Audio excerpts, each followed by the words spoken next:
This is the Saturday Morning Serial Podcast with your host, Amanda Ann.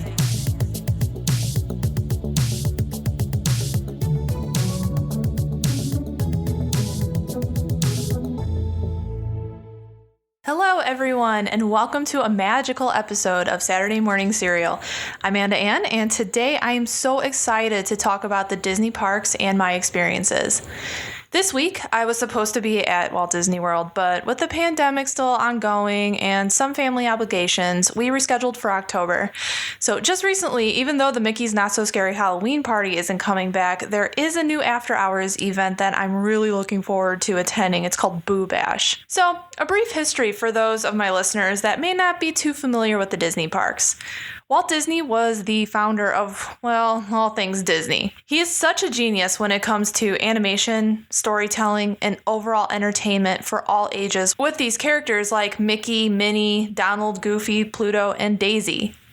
Everyone knows who Mickey Mouse is. For me, I was raised on Disney cartoons and movies, and up to this day, Mickey and friends still give me a sense of joy and comfort. I've been to Disneyland 3 times in my life. The last time I ran the last Disneyland half marathon the park hosted back in 2017, which was really hot. And I lost track of the times for Walt Disney World, but it's more than 10. I just feel like I'm home, a place where I can just let loose and have fun. Reality goes away for the time I'm there, and it instills a sense of comfort and joy in me. I haven't been to the park in almost 2 years now because of the pandemic, and I have major withdrawals. The last time I was there was like November 2019, and I had no idea that would be the last time in a long time. Disneyland opened in Anaheim, California on July 17th, 1955, on a very hot summer day in the West. Like everything, Walt had a bumpy opening to the park, but constantly kept updating it and truly making it the most magical place on Earth as much as he could. He created rides such as It's a Small World, Peter Pan, The Teacups, Casey Jr. Circus Train, Storybook Land Boat Ride, just to name a few. Disneyland was a hot ticket, especially when Walt tied the park in with marketing on shows such as the Mickey Mouse Club and other daytime television. When I was a kid, I used to watch the Disneyland sing-along VHS tapes all the time, where it was music from the parks and they were all sung by the characters. And I still will turn that on sometimes as an adult because it's just so nostalgic for me. And when you hear the name Disneyland, your mind immediately goes to Mickey hugs, popcorn, the infamous Mickey ice cream bars, and the most prominent structures that defines the park, Sleeping Beauty Castle. As I mentioned, Disneyland is located in Anaheim, California, which is about an hour or so away from Los Angeles. There are 2 parks, Disneyland and Disney's California Adventure, which are across the way from each other. There is also a downtown Disney district on the block as well, and everything is walking distance from each other, which is super nice and convenient. Disney California Adventure, or DCA as us fans call it, opened February 8th, 2001 with full intentions on showcasing some of California's finest with Hollywood Boulevard, Paradise Pier resembling a boardwalk, etc. Today, it has slowly transformed into a park showcasing hit movies from Pixar and Marvel, with Avengers Campus opening this summer, which is so exciting. I'm so excited to visit that, hopefully within the next year or so. There is Cars Land, which is themed from the Pixar movie Cars, with a hot ticketed ride called Radiator Springs. It's a very fast, it's like a car ride, you race each other. It's really fun. And you have to get there early because the fast passes will be gone. And Paradise Pier transformed into Pixar Pier, offering rides such as Toy Story Mania, Jesse's Critter Carousel, Inside Out Emotional Whirlwind, just to name a few. There's even Pixar-themed food stands and restaurants in that area as well, like the Bing Bong candy, and I've seen the snacks on Instagram, and all that looks so good. I can't wait to visit that. As for Marvel, Avengers Campus is opening this summer, and rides such as a Spider-Man ride, an Ant-Man-inspired restaurant, and the already existing ride Guardians of the Galaxy Mission Breakout, which was previously the Tower of Terror, will be the main attractions for that. And as I said, I'm so excited. If you see the pictures online of the different theming around the land. Like there's like a Doctor Strange area, and it looks so cool. Now, I haven't been to Disneyland since fall of 2017, so I haven't seen the latest changes yet. But for me, going back and forth between Disneyland Park and DCA, it's like walking through a time machine kind of in a way. And I think when I go in the future, it'll be more profound with these changes. Disneyland has that sense of nostalgia and feels very warm and welcoming when you enter the park. You are greeted with the iconic Sleeping Beauty castle down Main Street and the smells of the sweets coming from the confectionery. It's Walt Disney's creation, and every bit of the park was built on a dream. If you veer to the left, you find yourself in Adventureland. Then if you go clockwise through the park, you go into Frontierland, Fantasyland, Toontown, and Tomorrowland. Each of these lands are unique with their theming, rides, and food. Adventureland lets you imagine yourself combing through a jungle or being in the midst of helping Indiana Jones on the popular ride. In the middle of Adventureland and Frontierland is New Orleans Square, or French Quarter to some. This area has some really good restaurants, like one of my favorites, the Blue Bayou Cafe Orleans and the popular Mint Julep Bar. Now, speaking of the Blue Bayou restaurant, the Monte Cristos, fire. I love them. The classic Pirates ride is in this area, as well as one of my personal favorite rides, the Haunted Mansion. I can literally do a podcast episode about this ride because it fascinates me so very much. I feel like this ride is one of the most popular to everyone because of this very reason. It's just, I always get the same thrilling feeling every time I go on it. Passing by the rivers of America and the impressive Mark Twain boat, we find ourselves in a rootin' tootin' Old West town, aka Frontierland. I've always loved the Wild West look and feel of Frontierland, twisting and turning down the hills on the classic mine train of Big Thunder Mountain, making a big splash on Splash Mountain with Brer Rabbit and friends. And in the back of Frontierland is a little section called Critter Country where Splash Mountain is, as well as Pooh and Friends, and the characters come out and play with guests. It's really fun, and the ride is over there as well. Tom Sawyer's Island also sits across the river for guests to find some pirates' booty via some rafts that you take, and you kind of just sail over there. I'm a total country girl, and this land makes me feel extra at ease for some reason with the smells and the scenery. Also, my favorite character, Jessie, did, or sometimes still did, I don't even know what the status is for characters right now, but she did meet and greets in Frontierland as well as Woody. So before we cross over into the next land, recently Disneyland had a big expansion by cutting out part of Frontierland where a backyard barbecue was hosted, and they opened Star Wars Galaxy Edge in May of 2019 to massive crowds full of fans. As much as I love Star Wars in this land, I feel like the overall placement for it at Disneyland should have been more by Tomorrowland. I don't know construction terms and such for the park, but as a visitor, it kind of takes me out of the overall flow of the park, I guess. The land over from Frontierland is Fantasyland, so that's a hard transition. However, I have been to the copy of it at Walt Disney World, and I do love it once you're in it.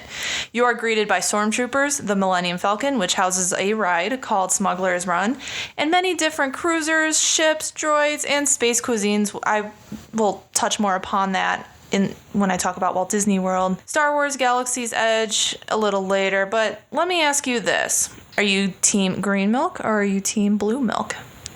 I like the blue milk the best. So if you want to pass on Galaxy's Edge and keep going, you will find yourself in Fantasyland amidst princes and princesses.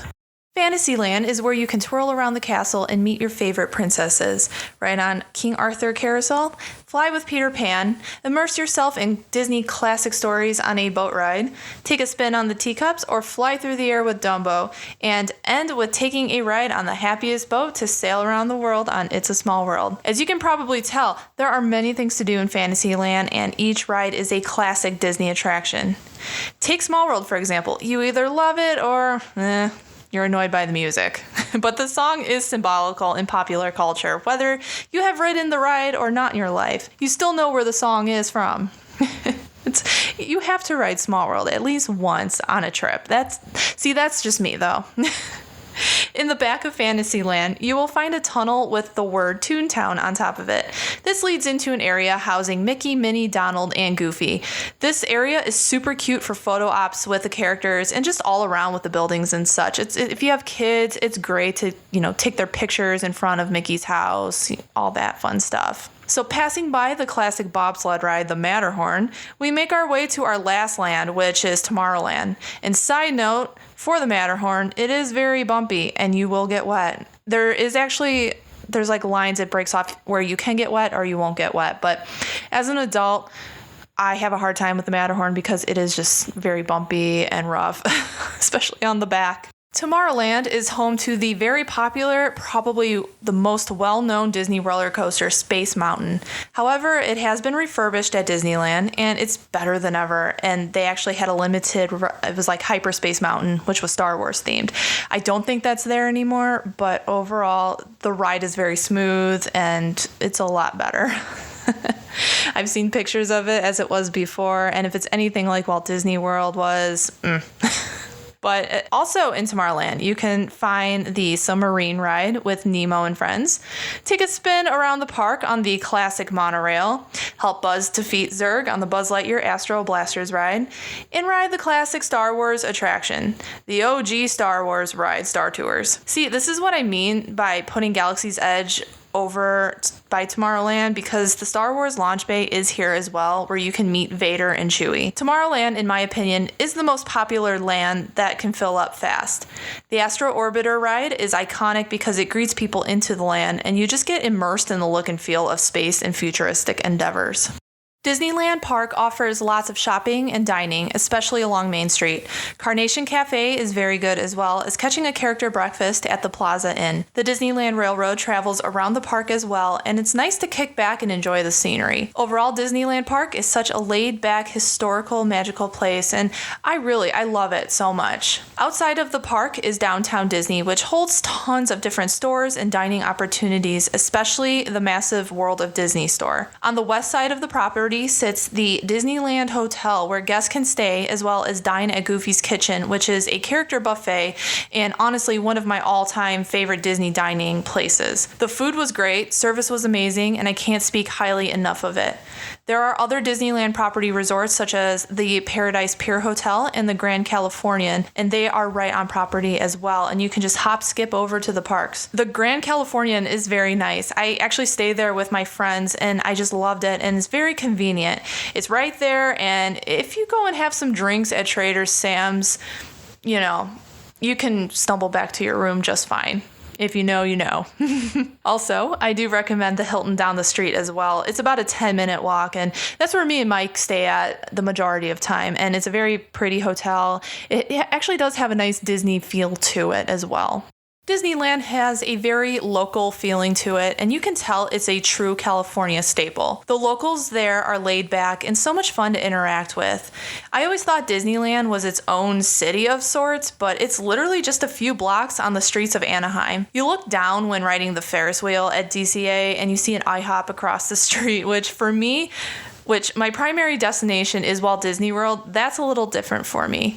But it's like I said, Disneyland has a very welcoming, warm feeling to it, and I feel like it's a little more welcoming than Walt Disney World going into Magic Kingdom, which I love so much. Magic Kingdom at Walt Disney World is my home, and I always get the same feeling of seeing the castle every time. But Disneyland, like I said, just has that just place of warmth, I guess. It's kind of hard to explain, but if you know, you know. So we're going to switch over. It's time to talk about the beast that is Walt Disney World. Walt Disney World is literally what it sounds like.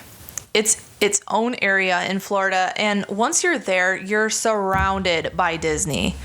There are all kinds of resorts to stay at on property, ranging in different price tiers, location by park, etc., and just so many dining opportunities all across the parks, the resorts, and their downtown Disney, aka Disney Springs. Located in Orlando, Florida, Walt Disney World has 4 parks: Magic Kingdom, Epcot, Disney's Hollywood Studios, and Animal Kingdom.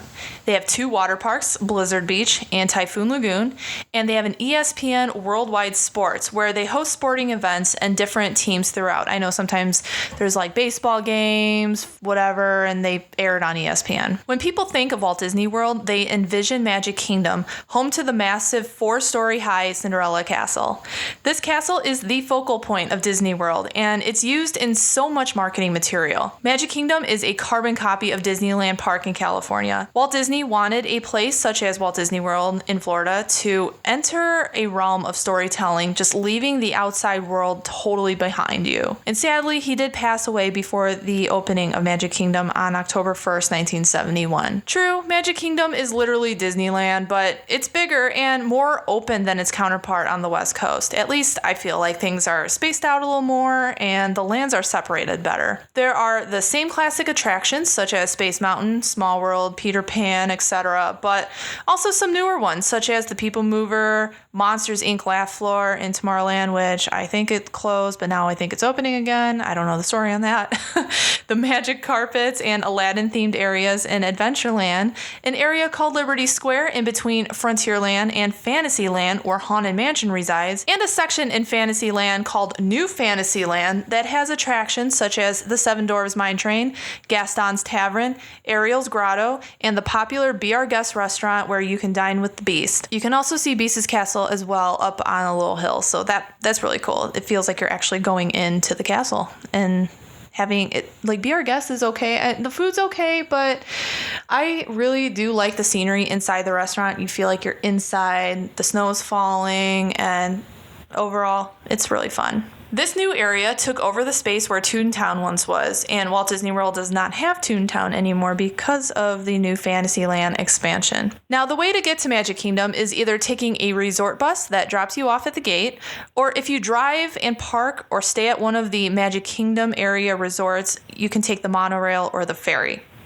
The three resorts around Magic Kingdom are the Contemporary, Polynesian, and the Grand Floridian. These are more of upscaled price resorts, but they are so inviting and have many dining and shopping options. Chef Mickey is a popular character buffet meal at the Contemporary, and Ohana is a popular character breakfast and or family-style Hawaiian meal for dinner at the Polynesian.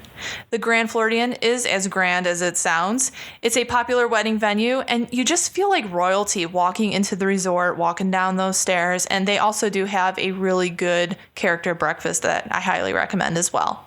Overall, Magic Kingdom is nearly always my first stop, and the sight of the castle never gets old.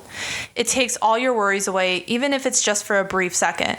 Also, make sure to stick around for one of my all-time favorite things at Walt Disney World, the Happily Ever After fireworks show, which I pray comes back soon. It's super spectacular, high-tech, and just overall emotional. Heck, even when I put it on YouTube, I get choked up. Magic Kingdom will be celebrating its 50th anniversary this October, which I'm super excited for and to see. The castle even got a little makeover, and they are building a new roller coaster in Tomorrowland from the Tron movies. And there's actually a Tron roller coaster already in Shanghai Disneyland, which looks so cool. I'm so excited for that. Now, cruising down Osceola Parkway, we find ourselves at Walt Disney World's biggest and impressive theme park, Epcot. Epcot was another dream of Walt's for a place of being transported into the future, as well as creating another section of the park devoted to all nations of the world. Do you know what Epcot stands for? I'll give you a second to think.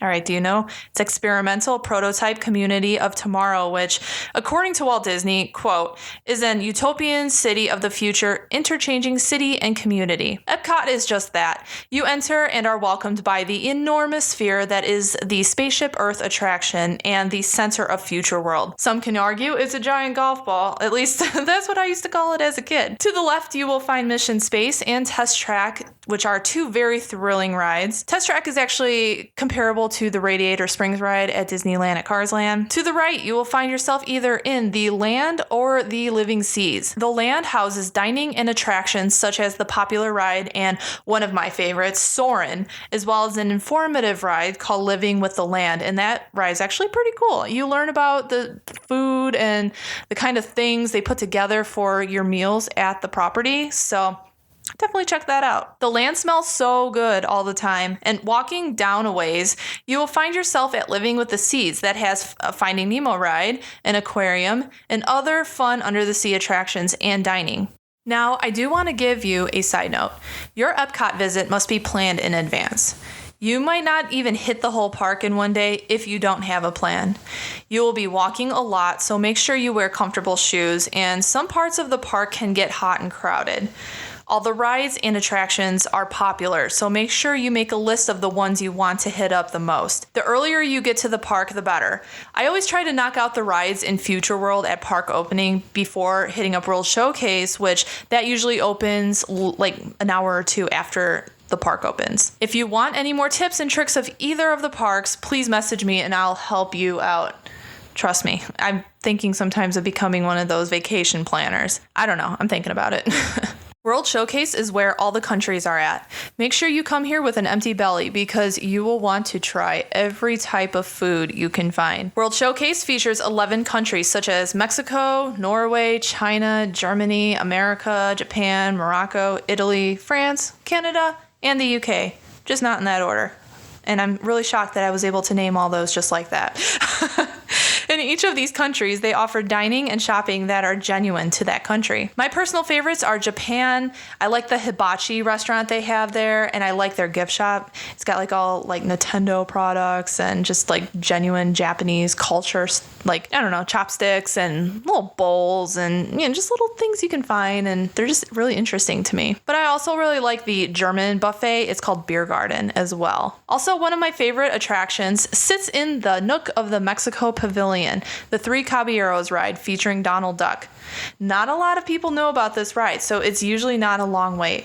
Epcot is undergoing a major transformation, so you will be greeted with tons of construction. The new Ratatouille ride just opened, and there's a new Guardians of the Galaxy roller coaster being constructed as we speak. The lands in Future World will be renamed and divided as such, and I am so excited to see the finishing product in the near future. Between Epcot and the next park, Disney Hollywood Studios, is the Boardwalk that has more dining and shopping opportunities. It's a nice little walkway between Epcot and Hollywood Studios, and they have resorts such as the beautiful Yacht Club and Boardwalk resorts. The Swan and Dolphin, although not marketed as Disney property resorts, are also located here as well.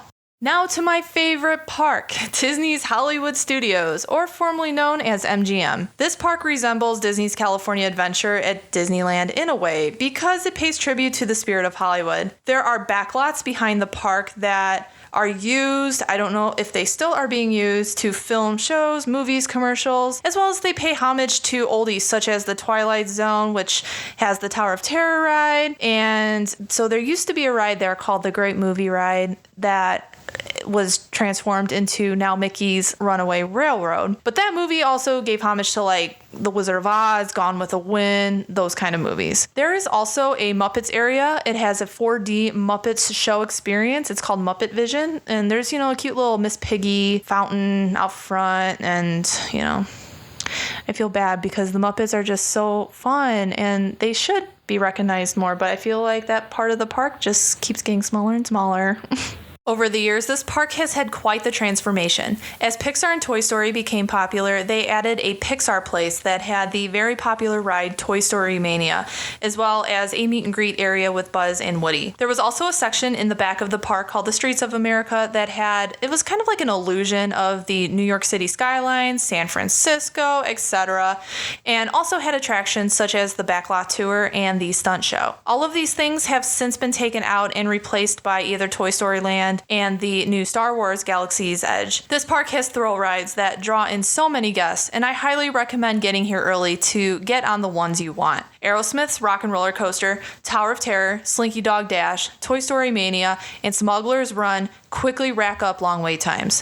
Thankfully, the newest ride, Rise of the Resistance, in Galaxy's Edge has a boarding pass system where you reserve a time to ride the ride, which I think is awesome, and I hope Disney implements this with the other rides. As a huge Toy Story fan, Toy Story Land is my place to hang out. Meeting Jessie is my first go-to, as well as seeing the other toys.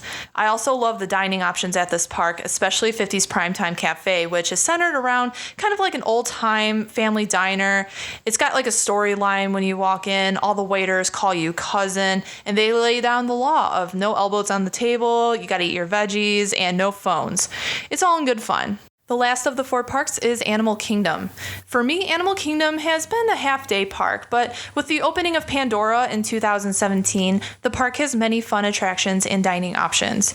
There is a safari, so guests can see all the wildlife animals, especially for me, I love seeing the lions, even though they're always sleeping. A wild and crazy roller coaster called Everest, where you escape a Yeti. And one of my favorites, the dinosaur ride with animatronic dinos. Pandora is a land based on the hit movie Avatar, and it holds one of the greatest rides I've ever been on anywhere called Flight of Passage. It is very impressive with the technology implemented in this ride. This is probably one of the worst wait times a ride can see on a daily basis, so make sure you get there early if you intend to ride it. There are also many characters to meet and shopping opportunities as well. And the dining here holds one of our favorite restaurants called Tusker House. It's another character buffet that has African-influenced food. Animal Kingdom can get really humid and crowded, so make sure you stay hydrated when you're there. Now, as far as the rest of Walt Disney World Resort goes, they have 2 water parks as well, Blizzard Beach and Typhoon Lagoon, and both have their unique quirks as well. I've personally only been to each of those once, but I think I like Typhoon Lagoon a little bit better because I really like their water roller coaster they had.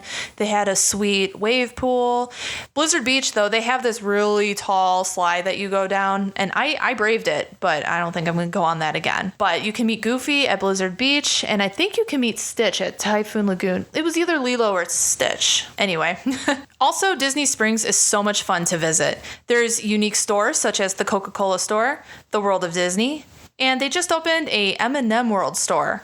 Also, there are some fun dining options such as the T-Rex restaurant, Rainforest Cafe, and plenty of other unique options. There's also a bowling alley that serves sushi called Splitsville that I really liked. The food was really good. A 3-story AMC movie theater, and coming soon, a new Cirque du Soleil show. So in conclusion, when I think of going to Florida, my mind automatically goes to Walt Disney World. Orlando is full of tourist destinations such as Universal, SeaWorld, and a few other smaller theme parks, but Walt Disney World is literally a place on the planet itself. With the obvious differences and similarities between the parks on both coasts of the United States, they both have their unique reasons that I love. For Walt Disney World, it's my home. I go there. It's my escape, and I just love everything it has to offer. However, Disneyland is nice and more laid back in my opinion. It feels very much local, whereas Walt Disney World is marketed as one of the biggest tourist destinations. There's rides, dining, etc. at Disneyland that I wouldn't be able to find at Walt Disney World that I enjoy, such as the Indiana Jones ride or the Goofy's Kitchen restaurant I mentioned earlier. I can literally talk all day about the Disney parks, but I'm going to conclude it here before I keep going on. There is still so much more that I didn't cover. The parks inspire outside of their locations too, especially in food, fashion, and overall, they have many loyal visitors. Those who go to the parks, such as myself, understand each other as we all have a thing in common, and that is we feel like we're truly home there. Which Disney resort do you prefer, Disneyland or Walt Disney World? Or heck, maybe you love the cruises. I know the cruises are fun. I went on a cruise for the first time in 2019 and we loved it, and we intend on going on another one. So I hope you guys have a magical week, and don't forget to subscribe to not miss another episode, and I'll talk to you all next week.